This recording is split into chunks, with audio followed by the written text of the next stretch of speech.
Hello and welcome to Wanderlust Whispers, the podcast for travelers and dreamers. I'm Melody. And I'm Avery. Today, we're taking you on a sun-drenched journey to the Iberian Peninsula. That's right. We're talking about the vibrant cultures, incredible food, and stunning landscapes of Spain and Portugal. And later, we'll be breaking down a truly whirlwind tour itinerary that covers both countries. Is it a dream trip or a travel nightmare? We'll find out. So, Avery, when you think of Spain, what's the first thing that pops into your head? Oh, that's easy. It's the sound of a flamenco guitar, the smell of paella cooking, and the feeling of warm sun on your face. It's just so full of life.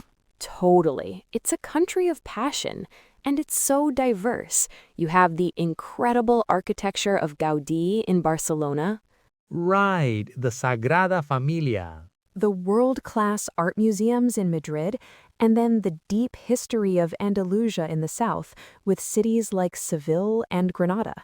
It's a building that's been under construction for over a century, and it's still not finished. But it's not just that. You have Park Güell with its whimsical mosaics and the Gothic Quarter, where you can lose yourself in ancient alleyways. Barcelona has this unique blend of beach city vibes and rich Catalan culture. Right, a solid start, but then things get moving, fast. From Madrid, the tour travels to Porto, but it goes via Salamanca. Exactly. It feels like several different countries rolled into one. Now, let's talk about its neighbor, Portugal. Sometimes it gets a little overshadowed, but it is an absolute gem. It really is. Lisbon is one of my favorite cities in the world. The charming yellow trams, the melancholic sound of Fado music echoing through the Alhambra district, it's just magical.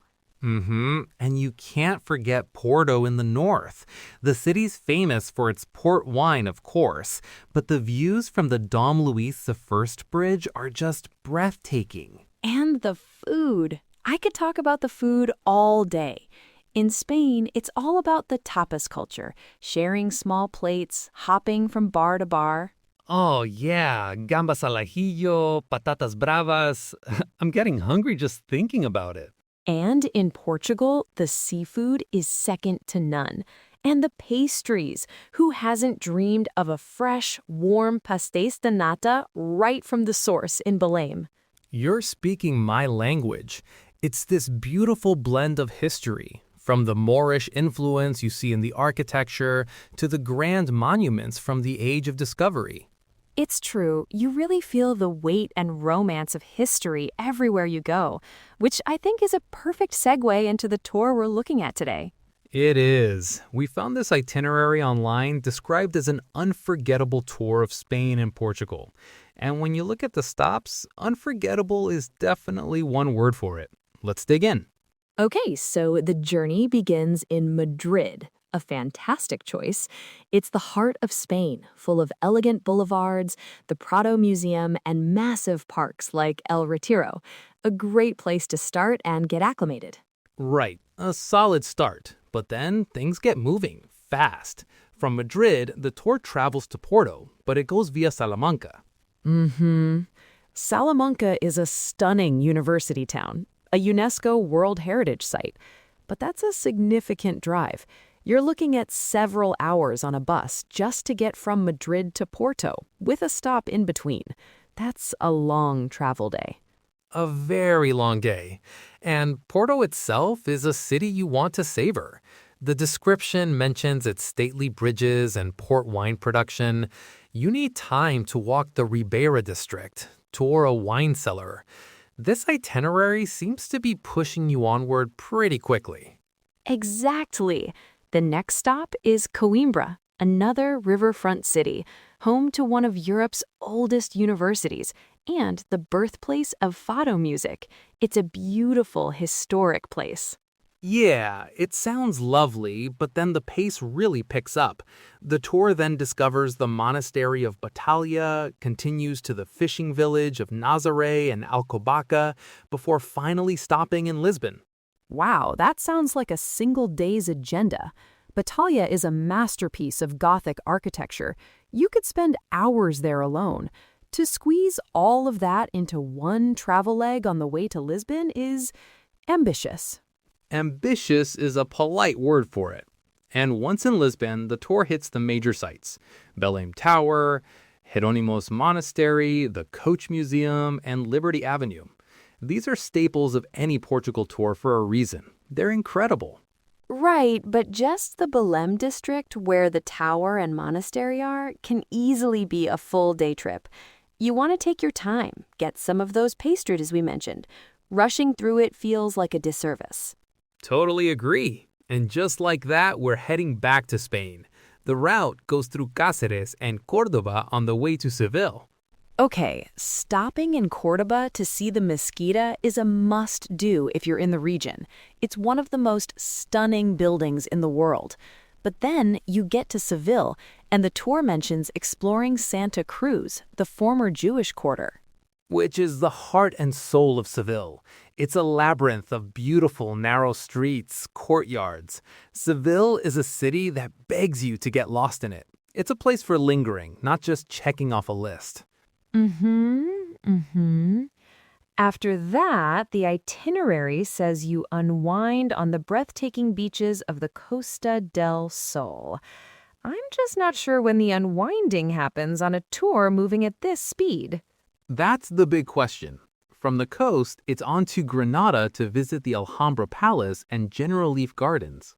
Now, hold on. The Alhambra is a world-class destination. You have to book tickets months in advance, and a proper visit takes at least half a day, if not more.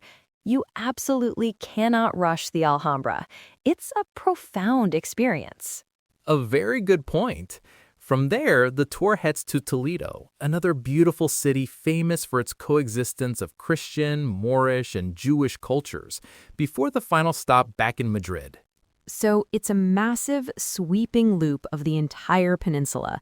The package does include superior accommodation, daily breakfasts, a deluxe vehicle, and even the international flight, which is great for convenience.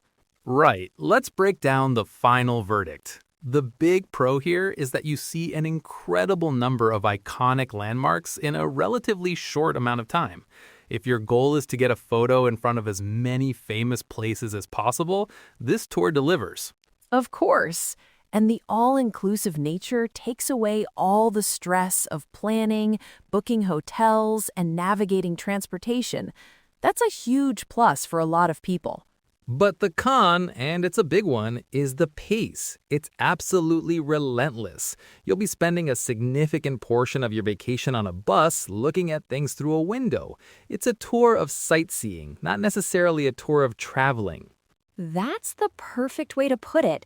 You miss out on the spontaneous moments, finding a hidden tapas bar, listening to a street musician, just sitting in a plaza and people watching.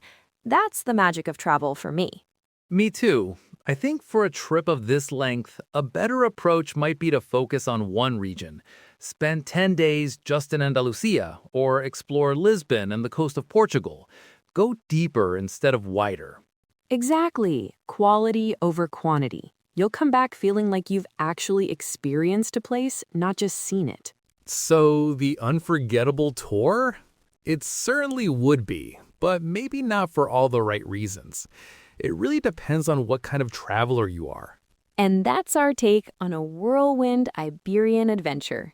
Spain and Portugal are two of the most wonderful destinations in Europe, and we highly recommend visiting. Just maybe give yourself time to breathe and enjoy a pastel de nata or two while you're there. That's all the time we have for today on Wanderlust Whispers. Thanks so much for listening. Join us next time when we explore the treasures of England, Scotland, and Ireland. Until then, happy travels